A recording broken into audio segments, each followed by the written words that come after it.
Hi, I'm Dave Harmeyer, and this is a 1-minute library life hack. You can find the full text of an article by its title. Copy the first few words in the title, such as in this example.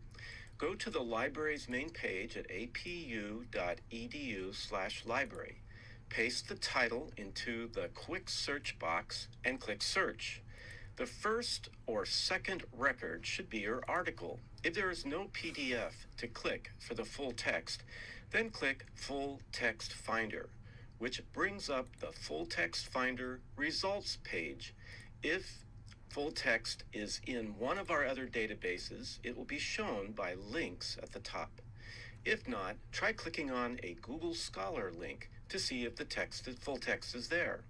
Finally, if those don't work, click on Request Free Copy of this article through Article Reach and click Submit to receive the article in 48 hours or less into your email. I'm Dave Harmeyer, and this has been a 1-minute library life hack.